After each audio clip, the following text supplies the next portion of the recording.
Há mais ou menos 3 anos atrás, eu trouxe aqui para o canal uma lista das 10 entidades cósmicas mais poderosas da Marvel. A Marvel junto com a DC não são duas editoras conhecidas por explorarem muito o seu lado cósmico, isso porque o mistério faz parte dos personagens. Então por mais que eles tenham certa hierarquia ou apresentações, os poderes são raramente totalmente exibidos. Mas nos últimos anos a Marvel tem mudado isso. Não só tem mostrado mais da hierarquia da Marvel, como também o que essas entidades são capazes de fazer ao todo. Então aquela lista que eu fiz há 3 anos já merece ser atualizada, e talvez daqui 1 ou 2 anos eu tenha que atualizá-la novamente. O que será um prazer para mim, já que eu gosto muito de falar sobre as entidades da DC e da Marvel. De qualquer forma, como são muitas entidades e algumas só aparecem bem pouco nos quadrinhos, eu farei algumas menções honrosas, e só colocarei aquelas que aparecem com certa frequência. Existem entidades que aparecem uma única vez e nunca mais. Essas não vão entrar na lista, independente do quão poderosas sejam, já que também estou valorizando aqui a quantidade de vezes que elas aparecem. De qualquer forma, acho que isso ficará mais claro à medida que eu for falando na lista. Dito isso, eu começo no 10º lugar com os Celestiais. Os Celestiais podem ser talvez as entidades mais abundantes e inconsistentes de toda a Marvel. Até alguns anos atrás, a Marvel raramente soltava informações sobre essa raça inteira de personagens, mas de uns tempos para cá, isso acabou mudando, e eles começaram a aparecer bem mais. Como eu disse, é uma raça inteira, então não tem como avaliar um único Celestial ou um grupo inteiro, já que alguns são muito poderosos enquanto outros não. Seguindo a média dos personagens já apresentados, eu deixo eles em 10º, sendo que alguns deles poderiam facilmente estar em 2º, enquanto outros nem estariam nessa lista. Para vocês terem ideia, um Celestial comum tem mais ou menos a capacidade para lutar contra um Galactus enfraquecido, mas o Anaboval, e não confundam com o criador da Marvel, o Celestial Anaboval, já superou um ser que tinha poderes acima dos poderes do Tribunal Vivo. Já foi acreditado aos Celestiais a criação dos Beyonders, mas infelizmente a Marvel voltou atrás e fez com que essa origem não fosse cânone. De qualquer forma, são uma das raças mais antigas do multiverso, responsáveis pela criação de diversos personagens da Marvel. Também travaram guerras contra os aspirantes e os vigias, sendo que a primeira guerra entre os aspirantes e os celestiais trouxe o fim do primeiro firmamento. Com base nisso tudo que eu falei, eu acho que eles merecem entrar na lista, mas como eu disse, ficam em 10º lugar para seguir a média dos personagens da raça. A Rainha do Nunca é uma entidade cósmica que é a personificação da possibilidade, de todos os futuros que podem acontecer. Ela é cosmicamente consciente e sabe tudo o que pode ou vai acontecer. Ela é infinitamente triste por todas as possibilidades que morrem a cada momento. A Rainha do Nunca pode projetar todos os futuros e resultados possíveis na consciência de um ser, sobrecarregando o mesmo com emoções positivas e negativas. Ela não tem muitas aparições pelo fato de ser uma entidade muito nova nos quadrinhos, mas parece ser um ser de igual ou poder paralelo ao da eternidade. Ela conseguiu invocar um Celestial que poderia bater de frente com a fusão do Caos e da Ordem, mesmo os dois tendo matado todos da raça. Ela existe fora do tempo, do espaço, no que ainda está por vir. O coração dela é o poder de toda a possibilidade. É uma coisa metafísica, infinitamente grande e infinitesimamente pequena. Se ela morresse, então não haveria alternativas, possibilidades, caminhos ramificados ou livre-arbítrio, mas apenas um destino inescapável. Apesar dela ter poucos feitos e aparições, sua função é primordial para a existência do multiverso, e por isso sua posição na lista. Mas indo para o 8º, coloquei a Eternidade e o Infinito. Eternidade e Infinito vão ficar nessa posição na lista porque os dois são dois lados da mesma moeda. Tanto que, quando aparecem as representações abstratas do multiverso e seus diversos ciclos, todos os outros multiversos aparecem como um único personagem, mas o 7º cosmos, que é a Eternidade, aparece ao lado do Infinito, mostrando que os dois são um só. De qualquer forma, a Eternidade representa todo o espaço existente, e o Infinito, todo o tempo. Tanto que geralmente quando as entidades vão falar com a verdadeira Eternidade, e não só com seu avatar, elas falam em um espaço branco vazio, já que é tudo que existe. Hierarquicamente, ela só está abaixo do Tribunal Vivo, e do primeiro da lista, que eu imagino que todos vocês saibam qual que é.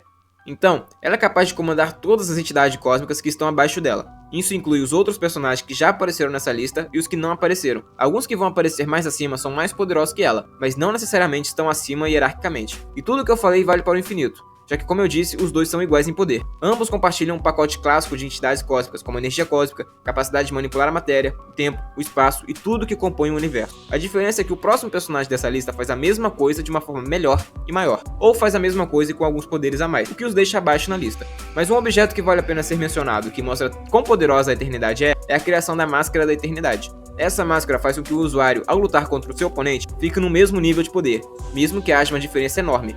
Isso ocorreu quando América Chaves usou a máscara para lutar contra o Beyonder e deu trabalho para a entidade, mesmo que ela e a Eternidade sejam muito abaixo dele. A Morte não poderia ficar de fora dessa lista. Ela é conhecida por ser tão poderosa quanto seus irmãos e até mais. Tanto que, geralmente quando ela aparece, ela fica totalmente calada nos quadrinhos, porque apenas a sua fala já iria desestabilizar tudo ao seu redor. São raros os momentos nos quadrinhos onde ela é superada por algum outro poder, e mesmo assim, ela geralmente consegue dar a volta por cima, como foi o caso quando a Eternidade aprendeu em uma jaula. Após ser libertada, ela deu tanto poder para o Thanos que ele foi capaz de superar a Eternidade. E se ela, ao dar poder a outra pessoa, deixar essa pessoa mais poderosa que a entidade anterior da lista, é claro que a morte vai ficar acima dela, né? Meio que lógico. Ela é a representação do fim da vida. Tudo o que ela é, tudo o que ela faz, é uma passagem entre a vida e o pós-morte, o que existe e o que vai para o outro ciclo da existência. Aqui eu vou fazer uma menção honrosa também para outra personagem, que é a Morte da Morte. Eu não vou colocar ela na lista, já que ela tem uma única aparição nos quadrinhos, que foi quando a Morte estava morrendo, por mais paradoxal que isso seja.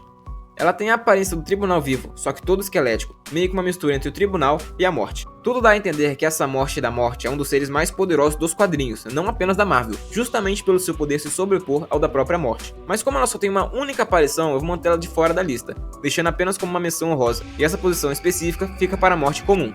E já que eu falei do personagem, o Tribunal Vivo por muito tempo foi conhecido como a segunda entidade mais poderosa da Marvel. Mas como eu comentei no vídeo anterior a este, eu particularmente não acho que ele ocupe mais essa posição. A sua influência e a sua hierarquia cósmica sim, estão abaixo do criador da Marvel, sendo ele o segundo lugar. Mas em relação ao poder bruto, isso não é mais refletido. Mesmo assim, ele não deixa de ser uma entidade super poderosa ao ponto de superar todos abaixo dele nessa lista. A Eternidade e o Infinito, por exemplo, se curvam perante ele.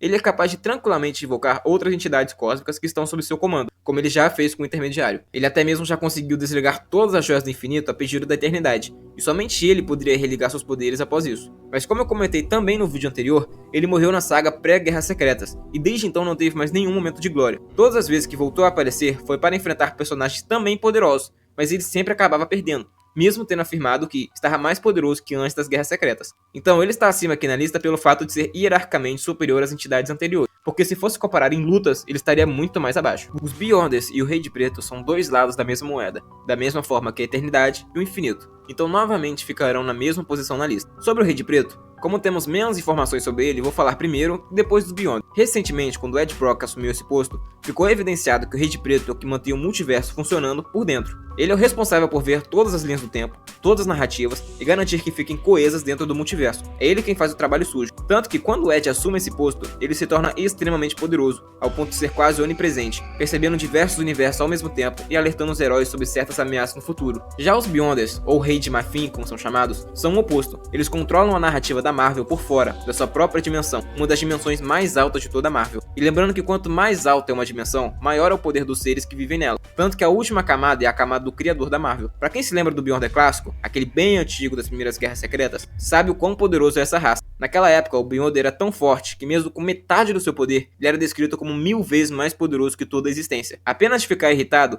ele já era capaz de destruir metade de uma galáxia e fazer o Galactus seu próprio brinquedo. Nem mesmo outras entidades, como a Fênix ou o Homem Molecular, em seu poder máximo, eram capazes de bater de frente com ele. E ele é apenas um dessa raça. Então, pra mim, é mais do que merecida a sua quinta posição na lista, junto com o Rei de Preto, que tem um poder equivalente ao dele. Mas indo para o quarto, vamos de Protege. Protege é uma das muitas entidades cósmicas que apareceram muito rapidamente ali por volta dos anos 80 e 90 na Marvel e não voltaram a aparecer depois disso. No vídeo passado eu falei bastante dos personagens que são tão poderosos que a Marvel não sabe o que fazer com eles, e esse é o caso do Protege. Mas por que eu tô falando tudo isso? Protege tem simplesmente a capacidade de copiar todos os poderes que ele vê. Eu acredito que quando eu falei isso, muitos de vocês tenham lembrado da Vampira ou da Hope Summers, mas ele vai muito além.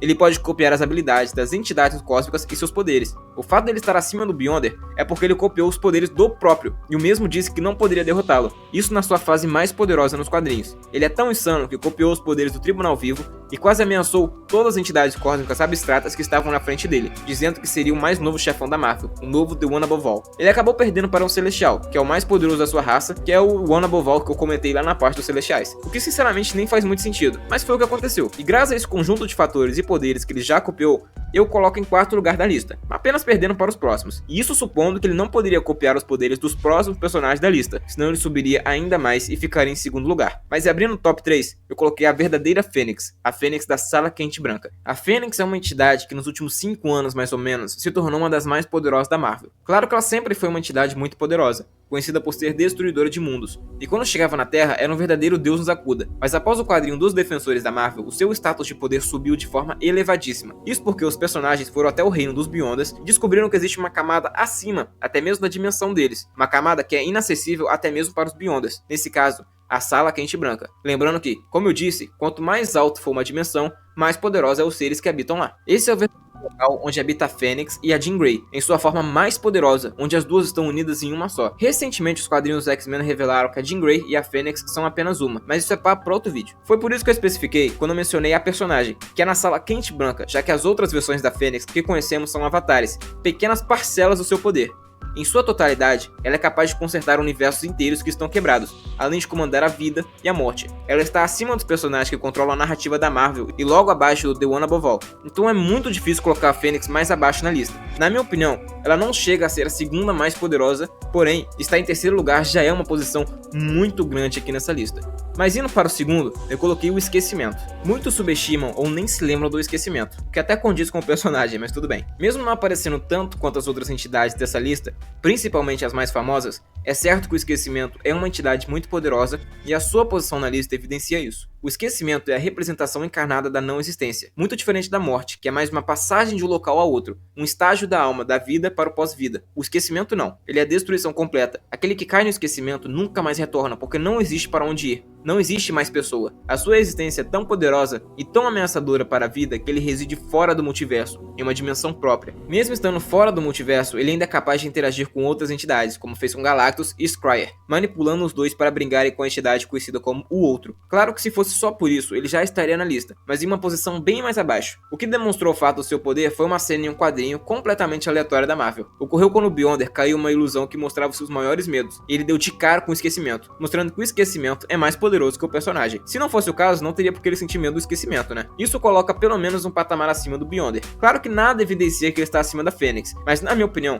essa é a posição mais justa para ele, até que a Marvel prove o contrário em algum quadrinho por aí. Outro detalhe que vale a pena mencionar sobre o personagem é que ele tem várias outras entidades por aí que são basicamente avatares dele. O principal, na minha opinião, é o Amatsu Mikaboshi, uma divindade japonesa que sozinha consumiu 99% do multiverso. Isso porque ele era apenas um avatar do esquecimento, e nisso já dá para medir o tamanho do personagem. Mas indo para o primeiro lugar, que também tem dois personagens, mas que não é surpresa para ninguém, fica o One Above All e o One Below All.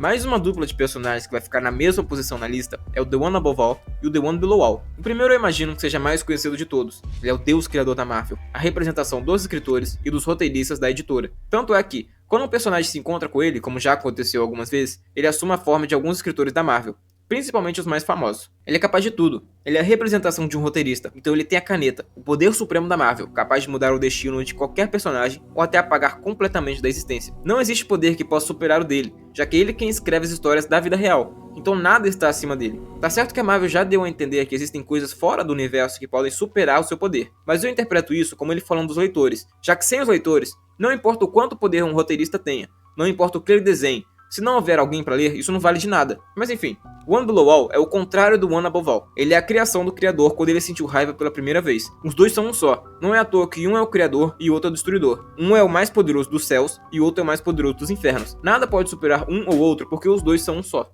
Mas enfim, esse basicamente foi a lista de hoje. A lista ficou um pouco extensa, com mais de 10 personagens, alguns dos quais ocupam mais de uma posição na lista. Então é isso. Se você curtiu, deixa o like, compartilha, não esquece de se inscrever para ajudar o canal a crescer e até a próxima.